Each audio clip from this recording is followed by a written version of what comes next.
UMKM Show untuk edisi hari ini melalui YouTube channel di Heartline Network. Saya Ria dan juga tentunya ada Pak Joko Kurniawan yang sudah bergabung di Zoom siang hari ini. Loyal to Process. Pak Joko, selamat siang Pak Joko.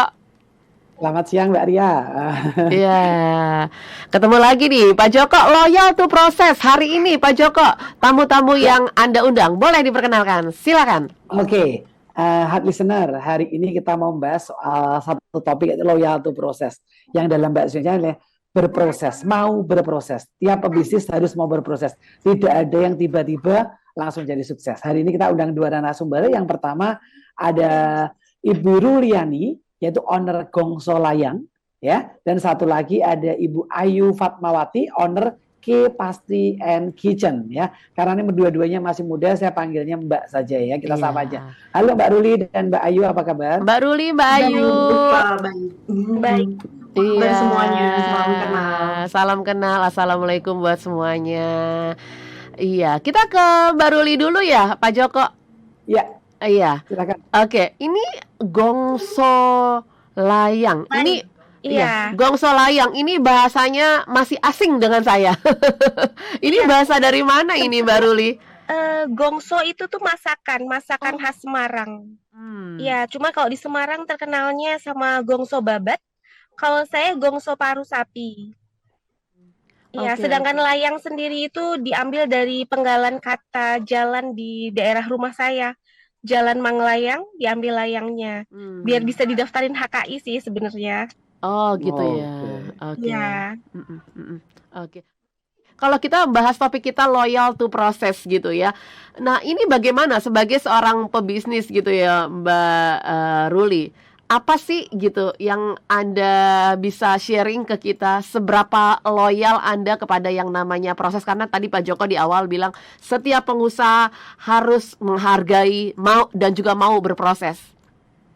Iya, sebenarnya gini, cerita dari awalnya Gongso Layang itu diawali dari saya tuh buka PO waktu pas awal-awal pandemi. Awal pandemi buka PO via status WhatsApp, terus itu kan by order ya, orderannya makin lama banyak orang yang mau order dibawa ke Jakarta, dibawa keluar kota. Saya mikir ini masakan gimana caranya supaya awet sampai luar kota. Akhirnya saya bikin frozen food. Dulu itu frozen food. Jadi kalau misalnya mau dibawa keluar kota itu dibekuin dulu, di vakum sampai akhirnya sampai sekarang udah bisa tahan 3 bulan di suhu ruang. Jadi lauk praktis siap santap, bisa dibawa traveling kemana-mana tanpa harus di frozen. Jadi itu proses saya sih. Iya, jadi memang karena ada permintaan gitu ya sebelumnya ya untuk bisa dibawa dalam waktu yang relatif lama begitu ya. Iya. Mbak Ruli ya. Oke. Jadi apa aja sih sebetulnya yang Anda jual tuh apa aja Mbak Ruli? Sebenarnya kalau saat ini yang legalitasnya udah lengkap semua itu paru sapi. Kita punya varian pedas sama tidak pedas. Cuma kedepannya nanti ada varian daging sapi sama ayam juga. Cuma memang saya saat ini mengkhususkan untuk bumbu gongso. Oke, paru sapi diapain itu Mbak Ruli? Paru sapi itu prosesnya setelah dicuci bersih, direbus, habis direbus pakai bumbu, digoreng lagi, habis digoreng baru nanti dibumbuin, dimasukin ke bumbunya, yang bumbunya itu juga udah diproses masak dulu lama banget, baru nanti dikemas. Jadi memang prosesnya panjang. Oke, baik, itu tadi ke Mbak Ruli sedikit informasinya dari Gongso Layang, paru sapi yang ada di sekitar nama tempatnya Layang tadi ya. Iya. Oke, saya ke Mbak Ayu nih, Mbak Ayu, Kel Pastries. Nah, ini Anda boleh cerita nih proses akhirnya menjadi seorang pebisnis nih, Mbak Ayu. Jadi saya tuh bukan chef, saya otodidak. Pertamanya tuh kitchen dulu. Jadi kayak kitchen. Saya bikin rendang sendiri. Gimana ya cara bikin rendang supaya dagingnya tuh nggak keras gitu. Karena saya kesel makan di rumah makan Padang keras. Akhirnya saya bikin, terus saya bagikan ke teman-teman saya, ternyata suka. Akhirnya jadi saya buka PO. Dari situ jadi banyak tuh menu-menu yang lain. Tapi semua menu masakan Indonesia. Setelah itu saya di 2009 akhir saya memutuskan membuka cake pastry. Jadi cookies kue kering klasik tapi full butter Wisman. Itu yang saya buat sih. Full Sampai butternya Wisman. Full butter Wisman. Oke. Kenapa dari rendang ke kue kering? Rendangnya masih? Iya, karena jadi tadinya kan dari rendang itu saya masakan yang lain juga ya, kayak ayam ungkep itu kita ada semua. Catering kita ada semua. Terus ada permintaan pas lebaran itu coba deh bikin hampers dari salah satu customer. Akhirnya saya bikin dan itu membludak banget sampai sekarang. Jadi walaupun bukan season seperti lebaran, Natal, sama Imlek itu tiap hari ada aja yang pesan kue kering. Untuk apa biasanya kalau bukan pas season gitu, Mbak Ayu, kebanyakan dari klien Anda? Dia cuman buat snack cemilan keluarga aja sih, karena jadi saya tuh gulanya rendah banget, terus full butter Wisman, jadi kayak buat nyemilin mereka tuh kayaknya enak. Tapi orang Indonesia emang doyan ngemil sih soalnya backgroundnya ya. Iya, Pak Joko, ayo Pak Joko. Iya, oke. Kalau kita bicara soal loyal to proses, memulai bisnis dari kecil sampai akhirnya hari ini bisa kita ajak ikut talk show radio, sebuah proses yang panjang. Pertanyaan saya ke Mbak Ruli, apa sih yang dialami, hal tersulit dulu aja, yang dialami ketika mencoba menjalankan bisnis ini? Yang enaknya nanti aja, yang tersulit apa Mbak Ruli? Iya. Yang tersulit itu untuk memperkenalkan produk saya yang baru ini ke masyarakat luas. Oke, sulit ya, karena mendistribusikannya, memarketingkannya. Tapi akhirnya kok nggak nyerah, kenapa? Sulit kan biasanya banyak orang nyerah. Tapi kenapa kok akhirnya bisa eksis sampai hari ini? Cerita dong, prosesnya bagaimana? Karena saya yakin produk saya ini tuh banyak yang butuh. Orang Indonesia itu suka traveling. Nah, tapi orang Indonesia juga kadang kalau misalnya di luar sering banget kesulitan untuk dapetin makanan yang pas di lidah mereka. Nah, jadi makanya saya menyiapkan ini masakan tradisional Indonesia yang dikemas praktis siap santap. Oke, yang praktis siap santap karena orang Indonesia suka nyetok di kulkasnya, nggak mau masak, tiba-tiba tinggal dipanasin pakai microwave, gitu kurang lebih ya? Ya, bahkan produk saya di suhu luar tinggal sobek, langsung taruh di nasi juga udah bisa langsung disantap, nggak perlu diangetin lagi. Oh, nggak usah diangetin. Iya. Oke. Mantap ya Mbak Ria, simpel ya Mbak Ria, langsung disembunyikan di bawah nasi Mbak Ria. Iya. Jadi ini produk saya tanpa MSG, tanpa bahan pengawet. Oke. Buat ibu-ibu model-model saya sih agak-agak itu happy banget kalau dengar yang gini-gini gitu. Kalau yang dengar-dengar tiba-tiba lauknya nggak usah diangetin, nggak usah dimasak, nggak usah ada apa, udah bisa langsung santap, itu kayaknya buat saya itu wow gitu. Apalagi enak Mbak Ria ya. Iya. Tanpa pengawet, tanpa MSG, tapi bisa praktis. Nah itu jarang nih, bener kan Mbak Ria? Iya. Itu kalau ngomongin sapi kan mahal ya. Itu awal modal Anda berapa itu untuk olahan paru sapi? Ini kan karena basicnya aja udah yang mahal punya gitu ya, Mbak Ruli. Modal awal saya usaha ini ya. Saya modal awalnya itu awal banget itu nggak sampai 200.000. Kok bisa beli paru sapi nggak sampai 200.000 untuk bisnis? Iya, beli paru sapinya sekilo aja dulu. Oh, sekilo. Terus sekilo bukannya buat masak sendiri sekilo. Oke, ditawar-tawarin, akhirnya mulai banyak mau, akhirnya kulakannya makin banyak, dan akhirnya distribusinya makin luas. Oke, sebuah proses yang tentunya hard listener luar biasa ya. Jadi artinya hard listener jangan berkecil hati, manusia selalu diproses oleh pencipta. Kalau kita mau bicara soal diproses mau, ya pasti kita mau besar. Oke, ke Mbak Ayu. Mbak Ayu, apa hal yang paling nggak enak yang dirasakan ketika mulai bisnis, dari bisnis yang dari bisnis rumahan gitulah ya, apa nih yang nggak enak menurut Mbak Ayu? Yang nggak enaknya paling saya harus kasih edukasi sih ke customer yang nggak ngerti full butter tuh apa gitu, karena kan banyak juga kan kue kering yang dijual di luar sana tuh yang ya harganya relatif lebih murah daripada punya saya gitu. Itu sih tantangannya gitu ya? hanya itu. Nah, tantangannya itu. Lalu ketika buka PO pertama kali, pernah nggak ngalami hal yang nggak enak? Aduh, berarti ini saya nggak enak banget ini. Nggak laku nih, akhirnya dimakan sendiri atau apa. Pernah nggak ngalamin hal seperti itu? Kalau karena saya waktu itu bikin PO-nya per pesanan, jadi paling sepi sih, kayak yang tadinya rame tiba-tiba jadi sepi. Wah, itu saya udah wah, apa lagi ya? Jadi saya mengeluarkan ide-ide apa lagi yang harus saya jual yang bikin jadi customer kembali membeli produk-produk saya lagi sih. Nah, apakah kepikiran ketika usaha pertama kali berpikir usaha itu pasti proses lah, pasti sulit baru enak, atau dalam mimpi atau dalam prosesnya tuh saya kalau jualan udah pasti sukses deh. So, yang mana nih yang Mbak Ayu alami? Oh enggak, saya pikir ini perjalanannya panjang banget. Saya belum ada apa-apanya. Pasti kayaknya lumayan susah sih buat ngejalaninya karena saya bener-bener modal sendiri. Itu sulit sih. Itu sulit ya. Tapi akhirnya kesulitan itu tidak terlalu sulit juga ya. Kalau dari ceritanya Mbak Ayu tadi ya. Iya, paling sampai sekarang kesulitannya ya kalau kayak season gitu saya 24 jam kerja. Oh gitu ya. Berarti akhirnya usaha ini dari usaha kecil sampai hari ini bisa memberkati banyak orang. Gitu ya Mbak Ayu ya. Iya. Oke, silakan Mbak Ria. Oke, saya ke Mbak Ruli lagi nih ya. Awalnya itu Anda usaha, berat tadi kan dikatakan Anda awalnya mulai dari sekilo tuh ya. Itu kan dijadiin apa ya? Itu paru sapi berarti dijadiin kering ya, Mbak? Iya.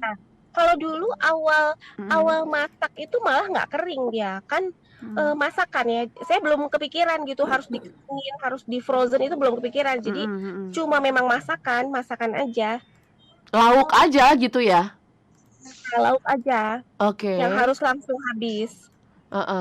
Dan ternyata baru Anda buka PO, Anda tawarin pertama, itu kan berarti awalnya Anda berarti kalau dari sekilo itu otomatis kayak dari teman ke teman atau dari pintu ke pintu gitu dong ya? Iya. Oke. Sendirian waktu itu? Sendiri. Kemudian sekarang gimana sekarang, Mbak? Sekarang alhamdulillah sudah ada pegawai, tapi pegawainya masih belum full saya lepas. Jadi memang masih harus didampingi. Kenapa sih Mbak? Kenapa belum bisa dilepas? Anda apa yang Anda jaga gitu dari Anda menjaga kualitas berarti gitu kan ya untuk paru ini ya? Gini, kalau saya sih pribadi perfeksionis. Jadi misalnya parunya potongannya harus setipis apa, atau saat ngesil harus serapi apa, minyaknya nggak boleh luber, atau harus ditiriskannya sampai setiris apa, itu yang harus orang tuh butuh latihan. Jadi nggak langsung sekali dua kali diajarin langsung bisa. Jadi harus dilatih terus, harus banyak ngeliat. Oh ya kayak gini, kayak gitu. Itu apakah berpengaruh juga gitu yang proses yang perfeksionis Anda tadi berpengaruh kepada olahan, baik itu mungkin keripik paru atau apalah, peyek paru gitu? Mungkin Mbak Ria lagi putus ya, saya lanjutkan. Nah, jadi ketika awalnya tidak berpikir untuk memfrozen, akhirnya jadi frozen gitu kan. Itu kan menarik banget ya. Jadi frozen itu apa sih yang menginspirasi itu apa? Apakah ada teman, apakah ada komunitas yang menginspirasi itu sehingga akhirnya kita bisa memutuskan untuk membuat makanan frozen itu? Silakan. Saat itu ada pesanan menjelang Lebaran ke kota Jakarta. Nah, saya berpikir kalau di kota Jakarta itu butuh waktu untuk pengiriman kan ya. Saya khawatir kalau masakan yang saya masak itu nanti sampai ke customer basi atau gimana. Jadi saya pikir oh ya di frozen aja, di frozen. Waktu itu saya belajarnya juga waktu itu dari YouTube cara untuk ngevakum makanan kayak gimana. Akhirnya nemu caranya gimana, dipraktekin itu sampai frozen itu sekitar setahun lebih saya bikin frozen, bahkan hampir 2 tahun. Produk saya terkenalnya sama frozen. Sampai pameran-pameran pun frozen, sampai dikirim ke Istanbul juga frozen, itu masih awet. Oke, jadi terjauh produknya sudah sampai Istanbul. Iya. Wow. Itu Anda memasarkannya bagaimana bisa sampai ke Istanbul? Tadi Anda juga mengatakan pameran-pameran ya Mbak Ruli ya. Berarti memang dari awal Anda udah ikutan model-model pameran atau bazar ya? Iya. Bagaimana cara Anda mendapatkan informasi itu?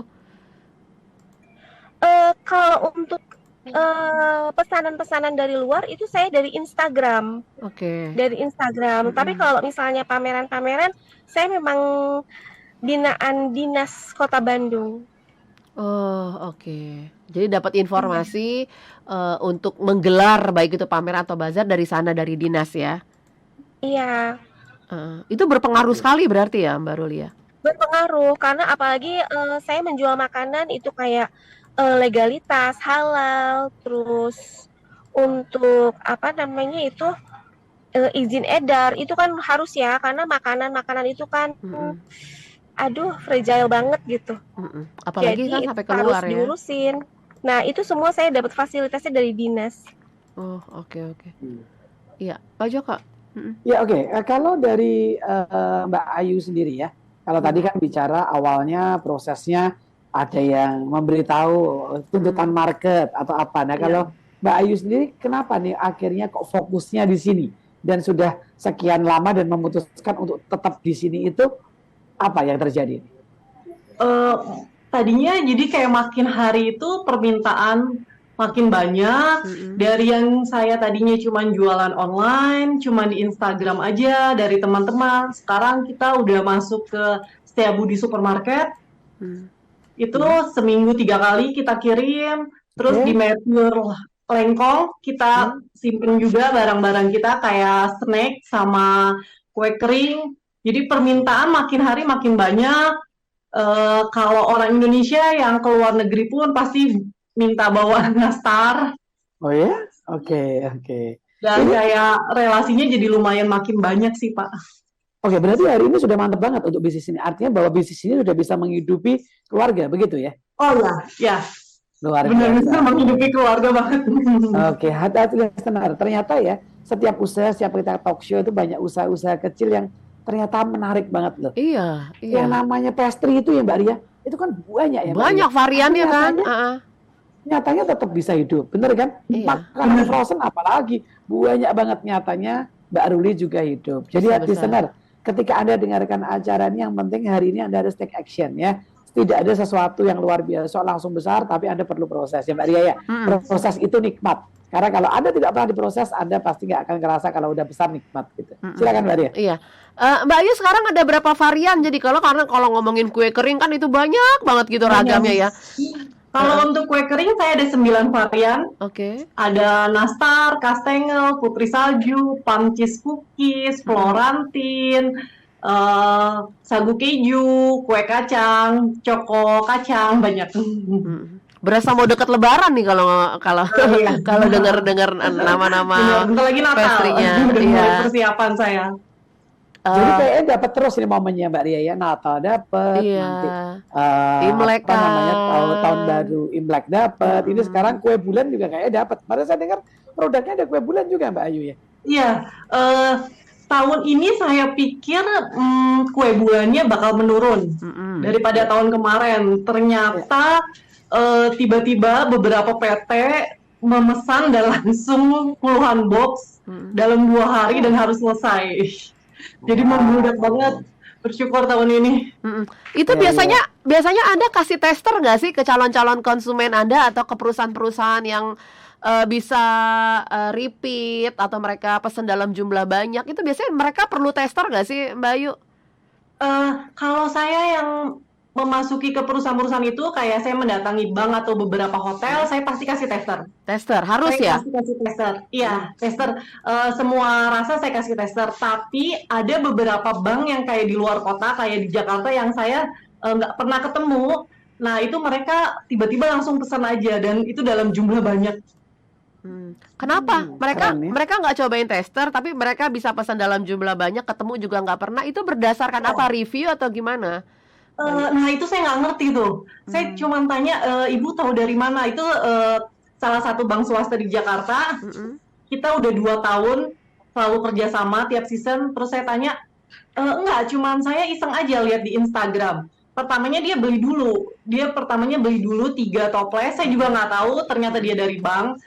Beli 3 toples, abis itu setelah barangnya sampai, dia langsung pesen lagi untuk semua nasabah dia sih. Untuk pesan banyak. Mungkin tester versinya dia 3 toples itu kali ya Pak Joko?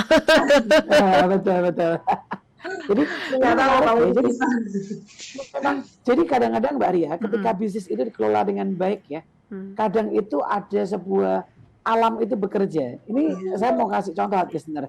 Ketika ada orang yang mau membuka usaha gitu, kita seharian diskusi, tiba-tiba sorenya dapat order. Itu banyak terjadi. Ketika baru ketemu saya, belum konsultasi, belum deal, tiba-tiba dia dapat WA. Saya mau franchise bisnis Anda dong. Nah, ini loh. Kadang-kadang ketika manusia bergerak ini, kadang-kadang Alam bekerja. Nah, itu menciptakan kemudahan. Alam itu mendukung. Nah, Alam gitu, mendukung, ya. bener gitu nggak, Mbak Ruli? Coba. Bener nggak bahwa alam Gimana, itu mendukung kita? Mbak Ruli? Doa itu mendukung kita. Silakan. Doa. Iya. Kalau misalnya kita punya target, punya impian, itu kan pasti kita berdoa ya. Mm-mm. Ya. Nah, itu pasti ditunjukin aja jalannya untuk menuju ke sana. Ada aja jalannya gitu ya, ketika kita Ada. berdoa dari lubuk hati yang terdalam, Cile, gitu ya. Pasti ada gitu. Tadi Pak Joko Oke. juga menyampaikan alam mendukung gitu ya. Itu artinya Iya. memang kan bagaimana ininya kita gitu ya Pak Joko ya. Oke, nah bicara soal strategi nih Mbak Ria, strategi yang dilakukan Mbak Ruli hari ini, strategi apa sih yang dilakukan untuk memperbesar market? Karena market itu unlimited, saya bilang ya, bahwa ini ya, di market tuh kebutuhannya besar, tapi yang main juga banyak, tapi nggak akan pernah habis karena konsumsi domestik Indonesia tuh tinggi banget.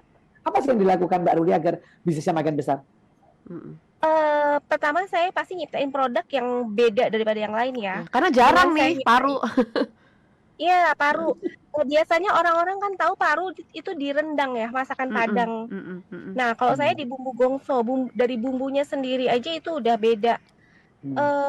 Saya yakin deh belum ada bumbu gongso yang dikemas praktis siap santap kayak yang saya bikin itu. Apalagi saya sekarang sedang mengembangkan ke produk lagi varian daging sapi sama ayam. Keren. Iya. Ya masih nggak ada sih Mbak Ria. Iya. Di Semarang terkenal tuh gongso, babat gongso ya. Babat Tapi kalau gongso. mau makan babat gongso yang dalam frozen nggak ada. Benar-benar nggak ada. Padahal Semarang terkenalnya babat gongso ya. Nah, kalau ini Mbak Ruli adalah paru gongso nih, mantap ini ya. Paru gongso. Itu bumbu gongso itu bumbu apa sih Mbak Ruli? Tadi kan Anda menyampaikan bahwa belum ada nih yang bumbunya bumbu gongso. Bumbu gongso Anda itu kayak gimana sih? Karena Coba memang jelasin Mbak Ruli. ngomongin rempah-rempah di Indonesia kan Gongso kaya itu banget ya. sebenarnya basicnya pedes. Pedes. Pedes, gurih, ada tes manisnya. Jadi kalau rendang itu kan gurih asin, kalau saya itu gurih ada tes manisnya. Kalau saya gini Mbak Ria, deskripsikannya kalau gongso itu bagi saya ya mirip rendang tapi manis dah gitu. Rendang Ya, tapi kurang manis. Saya belum bisa ngebayang sih Pak, rendang tapi manis gitu belum bisa Rendang manis ngebayang. tapi lebih berkuah, tidak terlalu Nggak terlalu kering. kental. Nggak terlalu kering. Nah, gitu. Nah, itu Itu kan gongso. basic bumbunya ya, karena sekarang saya itu masakannya biar awet di suhu ruang sampai 3 bulan, jadi saya bikinnya itu kering, jadi nggak ada Kering ya? kuahnya. Oh ya, Iya. jadi kuahnya sudah nyerap ke tadi ya, ke Parunya, lautnya iya. ya, ke parunya tadi. Oke. Itu Kalau Mbak bumbu. Ayu, Iya, Mbak Ayu kalau silakan. bicara kan kita pakai Wisman ya. Nah, market kita itu kan kadang-kadang ada 2 market ya. Ada market bawah, ada market atas ya, atau mungkin ada yang middle gitu ya.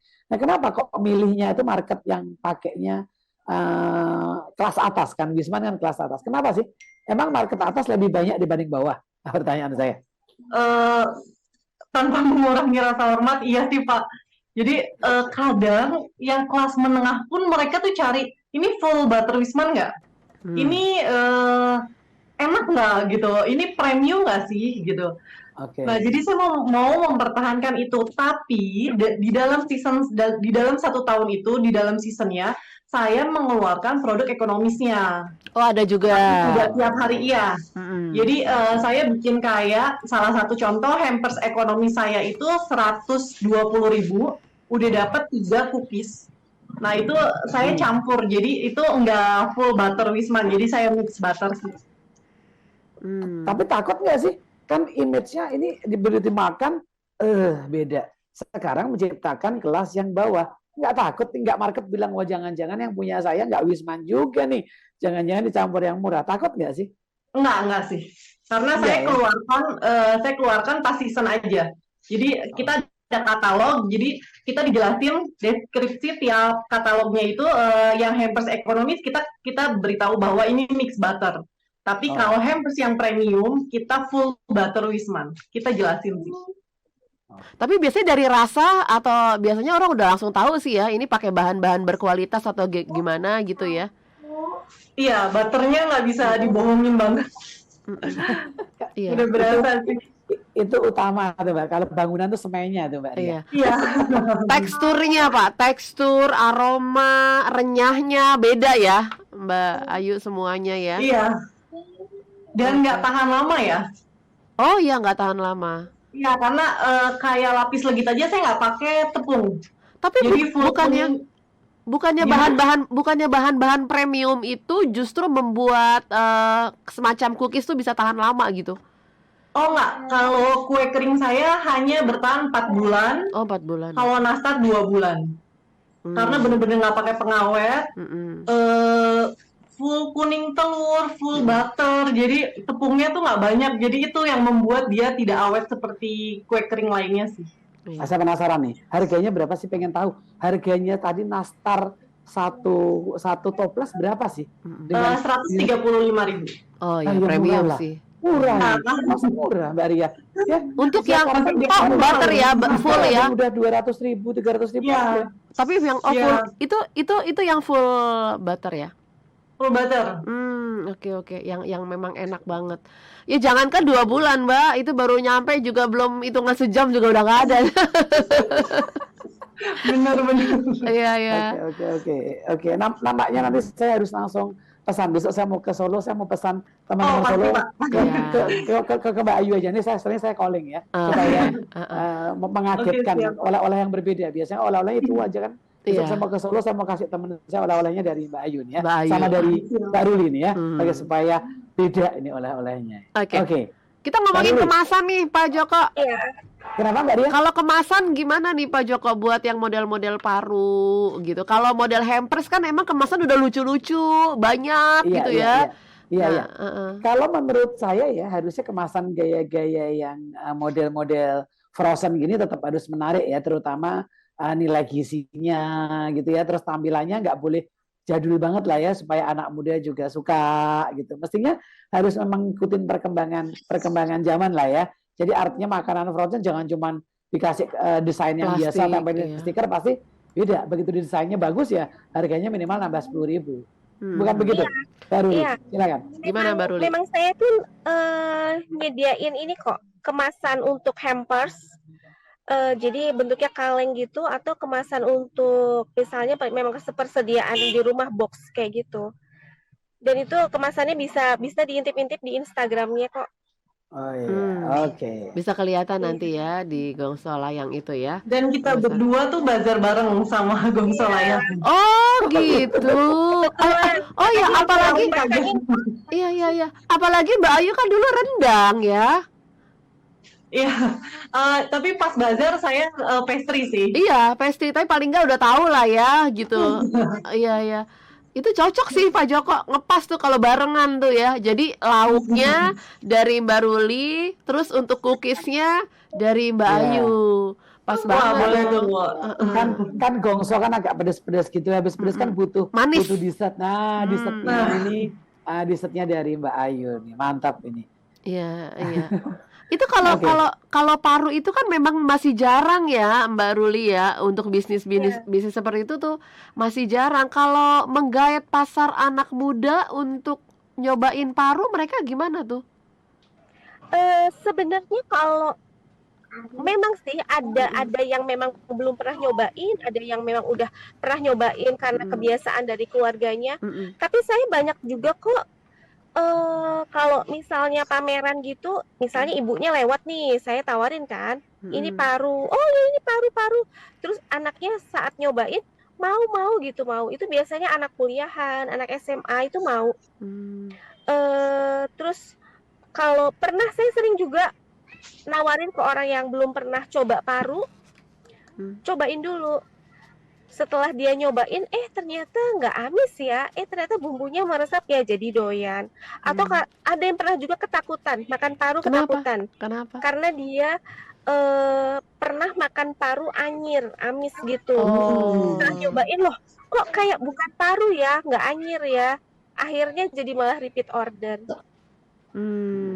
Iya, karena memang olahannya yang Anda buat itu berbeda ya, Iya, cara masaknya juga juga beda, beda. Iya. biar nggak anyir itu gimana, biar bumbunya meresap itu gimana, itu ada step-stepnya. Oke, Mbak Ruli, harganya berapa nih? Kalau tadi kan satu nastar kurang lebih 130-an. Kalau harganya Mbak Ruli ini berapa sih satu pack frozen itu berapa? Kita pengen tahu nih harganya Eh, berapa. ini dulu Pak, revisi dulu, bukan frozen kali ya. Kalau saya kan sekarang udah bisa sampai 3 bulan, bahkan sekarang saya frozennya udah Oh nggak ngeluarin iya, lagi. nggak perlu frozen ya karena di luar Ya, ruangan aja cukup. Itu harganya berapa? Satu bungkus harganya berapa? Berapa gram? satu box itu isi 10 saset, itu harganya di 200 ribu. Oh, jadi Satu satu box. kali makan 20.000. Oke lah, Mbak Ria ya. Tapi ada juga yang kemasan kaleng, itu isinya 3, Mm-mm. itu harganya 65 ribu. Oke. Oh, lebih Mantap, banyak mantap. Jadi ya. ya kurang lebih sekali makan 20.000 ya, tinggal beli nasi putihnya 5.000 jadilah gitu. Iya, Iya. iya. Pak Joko hitungannya mantep nih. Hitungan sekali makan gitu ya. Tadi kan Iya. tadi kan Mbak Ruli juga nyampein, kita nggak pakai pengawet loh. Terus pakai apa Pak jadinya? Saya di cara masak dan kemasannya pakai aluminium foil. Dan saya pun berbicara ini bisa awet sampai 3 bulan itu nggak asal, karena saya sudah diuji mutu laboratorium. Jadi nilai gizinya pun sudah keluar. Oke. Jadi kalau bahasa Jawanya itu Mbak Ria, Apa? masaknya itu tanek. Nah, kalau Oh, bahasa Jawa itu tanek. tanek. Iya. Tanek Iya, itu benar-benar mateng lama, Heeh, diproses sehingga bakteri itu nggak ada, sehingga pada saat dikemas di vakum itu heeh. ya jadi awet lah. Bener nggak gitu Mbak Ruli? betul sekali, Bener ya? Pak. Oke. Jadi tanek gitu ya. Itu kalau untuk proses-proses izin BPOM-nya itu gimana kalau untuk model-model paru gitu? Kebetulan produk saya ini waktu itu daftar ke Dinkes itu bisa PIRT karena masuknya ke dendeng. Dia itu jadi parunya itu slice kayak dendeng gitu jadinya. Oh, tipis-tipis gitu ya. Oh, kering ya. Kalau kering PIRT boleh dianggapnya kering ya. Tapi kalau baksoan basah harus BPOM. Jadi itu Iya. kan aturannya begitu ya Mbak Ruli ya. Ya. Oh, Iya. iya. Oh, kayak model-model bakso, otak-otak, bakso ikan gitu ya Pak Joko ya? Ya itu harus. Jadi Itu listener harus. itu kalau kita berbau yang bakteri itu berkembang cepat, tidak ada proses penggorengan, itu biasanya atau harusnya pasti BPOM. Soalnya itu kan lebih sosis, siomay, bakso, dimsum itu pasti harus BPOM. Kecuali yang dimsum yang gorengan baru di frozen lagi, nah itu boleh. Tapi kalau yang basah-basah semua nggak boleh. Kurang lebih begitu sih. Oke. Ya setahu saya. Iya. Mbak Ayu tadi kan nyampe ini ya, dari perusahaan-perusahaan sendiri udah mulai banyak yang bahkan nggak perlu season pun juga rame terus nih hampers nih. Masih tetap lakukan promosi nggak? Oh, lakukan sih. Kita lakukan terus sih promosi. Saya di Instagram aja, saya jadi udah dijadwal tiap hari harus ada yang diposting untuk Instastory. Ya beberapa kali saya bayar Instagram untuk iklan, itu masih terus sih, karena kita masih butuh branding. Oke. Walaupun setiap hari juga orderan banyak gitu ya, karena untuk mempertahankan brandingnya itu ya. Iya, karena kita kan pasti punya impian ya, ke depannya ada berapa tahun lagi kita harus di mana posisinya gitu. Apa? Di mana kira-kira posisinya? Apa goalnya nih berarti ya? Ke depan mau buka outlet sih. Oh, oke. Buka outlet. Rencananya dekat-dekat situ gitu ya? Belum tahu rencananya di mana, pasti deket-deket di kota Bandungnya sih. Cuman 1-2 tahun ini paling saya buka booth dulu di mall, di beberapa mall mungkin saya buka booth dulu untuk 1 tahun ke depan ini. Ya ini berarti planningnya jelas ya, berprosesnya jelas. Proses, gitu. iya. At least seorang pebisnis yang punya plan yang bagus, pasti dia akan lebih baik dibanding yang tidak punya plan. Seperti sebuah pepatah, if you fail to plan, you plan to fail ya. Dan ini Mbak Ayu, Mbak Ruli ini udah benar-benar memplanning, ya memplanning berproses ke arah yang benar. Mau buka outlet, mimpinya jelas. Suatu saat maybe bisa di-franchise-kan ya, karena sudah ada juga bakery atau pastry yang di-franchise-kan juga, dan itu sangat menarik. Jadi hati senar dimulai dari awal, tidak pernah takut, yang penting berjuang saja gitu. Ya, Iya. benar nggak Mbak Ayu? Mbak Ayu gimana? Coba dong kasih clue ke pendengar bahwa intinya soal perjuangan Mbak Ayu ini. Jadi supaya mereka itu hati listener kadang masih nggak percaya juga ya. Tiap minggu kita udah siaran masih nggak percaya. Itu kan modalnya besar. Dia kan punya networknya bagus. Dia mah gini. Nah gitu. Banyak sejuta alasan. Coba dong dipatahkan alasannya itu. Silakan Mbak Ayu dilanjutkan nanti. Atau mungkin gini, dia mah kenal Pak Joko gitu. Satu hal, jangan takut capek. Kayaknya anak-anak muda sekarang tuh maunya punya uang banyak, tapi nggak mau capek. Nah, kalau untuk bisnis, apalagi kita produksi sendiri, pasti capek, pasti ada gagalnya. Tapi ya kita harus berusaha karena mimpi kita di situ. Jadi kita mau produk kita tuh berkembang terus, bertumbuh terus. Jadi nggak boleh pantang menyerah, nggak boleh dikit-dikit capek, aduh udah deh tutup aja bisnisnya, itu jangan. Itu tadi saya juga berproses, aduh kok sepi ya, tapi mikir lagi kayaknya ini bisa besar loh. Oh bener, ternyata ya dari kerja keras saya bener-bener 24 jam kalau lagi season, itu saya lakuin sih, karena untuk pegawai saya tetap di jam kerja, biar sisanya itu saya yang ngelembur. Oh gitu ya. Kalau lagi capek ngapain jadi Mbak? Kalau Anda ngerasa capek gitu, lelah gitu, apa sih yang Anda lakukan? Pengen tahu pebisnis tuh ngapain kalau capek? Paling libur sehari sih, habis itu kerja keras lagi. Iya, healing katanya gitu ya. Nah ya kita nggak ada liburnya, nggak ada pegawai. Gimana ya? Yes, nah Mbak Ayu ini kan kelihatan sangat semangatnya sangat tinggi, energinya besar lah. Kalau bicara auranya nih, aura positif banget itu. Apa sih resepnya?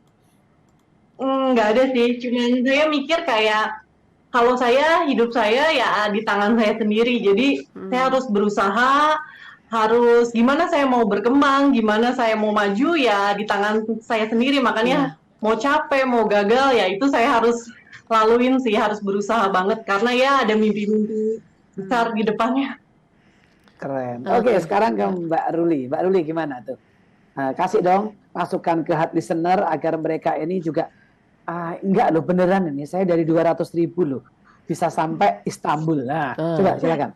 Dari 200.000 ke Istanbul gitu ya Pak ya? Judulnya. Betul, judul lagunya, judul bukunya gitu nanti ya. Jangan ikut-ikutan, jangan mudah terpesona. Jangan mudah terpesona sama bisnis orang lain. Kadang kita kan silau ya sama bisnis orang lain yang udah sukses. Tapi kalau kita ngikutin belum tentu sesukses mereka gitu. Jadi temukan aja apa sih yang passionnya, yang disuka aja dulu. Suka melakukan apa, kerjain aja dulu. Oke, nah ini hati listener saya jadi ingat gara-gara Mbak Ruli mengatakan jangan pernah lihat enaknya orang. Nah ini penting nih Mbak Ria. Saya mau kasih sedikit ke hati listener. Jadi banyak orang itu selalu melihat tetangganya dan rumput tetangga itu dianggapnya pasti lebih hijau ya. Padahal sekarang tetangga rumputnya udah nggak ada Pak. Sama. Iya. Kuning juga tetap aja lubang-lubang, cuma dari jauh kan nampak hijau gitu kan, itu aja. Nah artinya ketika Anda sudah masuk dalam bisnis, Anda mesti fokus dan mainlah di kedalaman karena yakinlah bahwa yang Anda tekuni jauh lebih baik dibanding punya tetangga.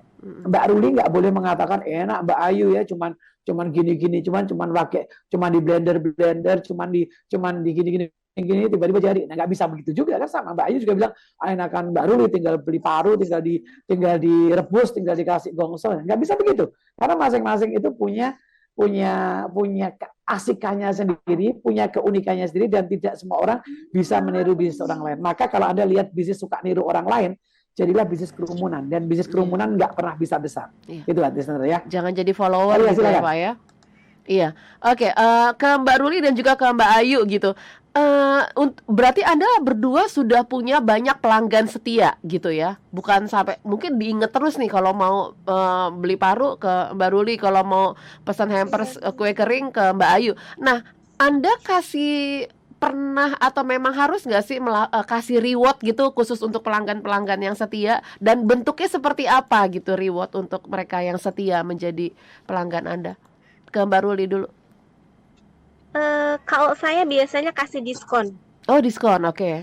Ya, kasih diskon karena ternyata mereka itu pergunakan diskonnya untuk jadi reseller, Hmm, dijual lagi. oke. Mereka dapat untung dari diskonnya itu. Mm-mm.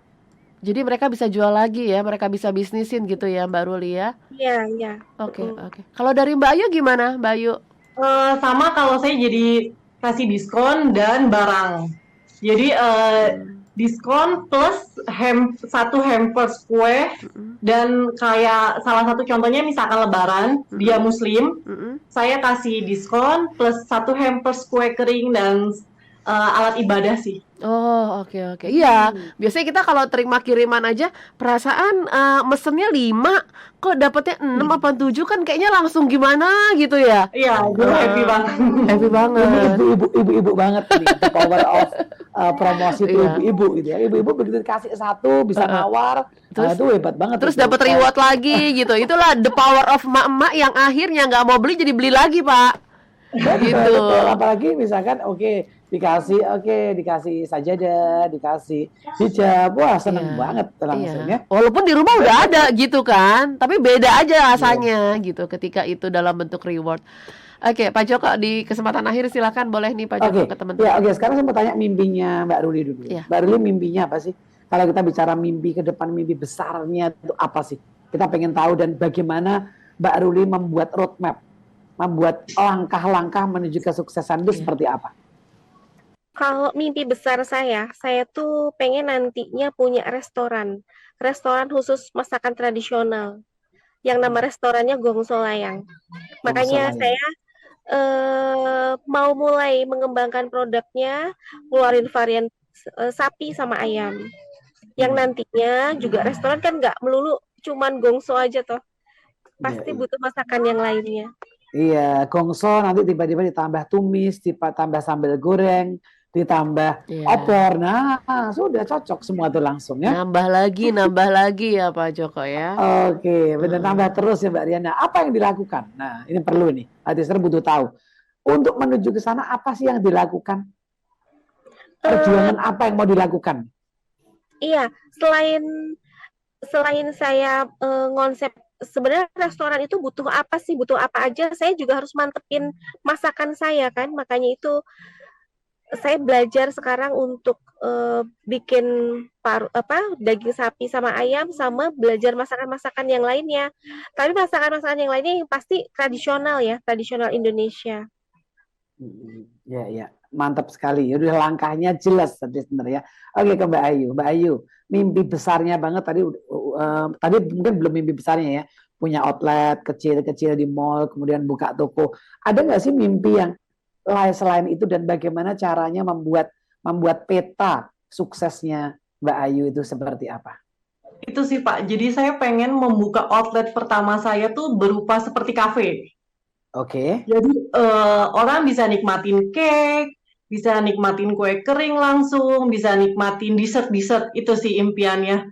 Pengen seperti itu. Jadi orang tuh beli tanpa harus PO, tiap hari ready.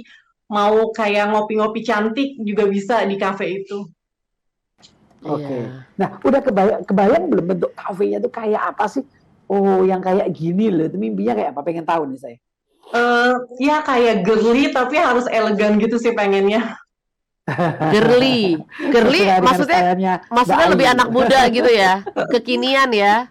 Kekinian tapi ya elegan, jadi orang kayak nongki di situ wah gitu. Padahal ya saya pengen harganya yang sedang-sedang aja deh. Iya. Walaupun secara tampilan mahal gitu ya. Ya. Oke, iya, baik. Oke, Pak Joko, silakan kesimpulan Ya. dari Anda nih, Pak Oke. Joko. Jadi Loyal gini, to proses. benar. Ketika tadi kita lihat mimpinya Mbak Ayu, melihat mimpinya Mbak Ruli, kita ngelihat ya bahwa sebuah mimpi itu harus diperjuangkan, mimpi itu harus dikejar, harus direncanakan dengan baik. Jadi kalau Anda hari ini punya mimpi, maka langsung ambil satu kertas. Itu kata orang bijak mengatakan, kata motivator top dunia mengatakan ambil kertas, tulis apa pencapaian yang pernah ada dalam hidup Anda, tulis di lembar pertama. Yang kedua, tulis. Di halaman baliknya tulis. Apa mimpi Anda yang hari ini belum terwujud? Anda tulis mimpi Anda sebesar-besarnya. Karena dari mimpi itulah, maka tiap hari ketika Anda baca, ketika Anda renungkan, ketika Anda doakan setiap hari, mudah-mudahan mimpi-mimpi yang Anda tulis tadi, yang pesan saya tolong ditulis mimpinya, dideskripsikan, itu bisa terwujud. Dan tentunya tadi pesan dari Mbak Ayu dan Mbak Ruli, jangan mudah menyerah. Karena berjuang itu memang butuh sesuatu energi yang besar. Ya, jangan dikit-dikit mundur, dikit-dikit bilang udah nawarin produk ke 3 orang, ke banyak orang, nggak mau, banyaknya berapa? Bentar saya ingat-ingat Pak, 5 mah nggak banyak ya, karena Kolonel Sanders pendiri Kentucky Fried Chicken itu berjuangnya ngetuk rumah 1000 kali baru dia closing untuk pertama kalinya.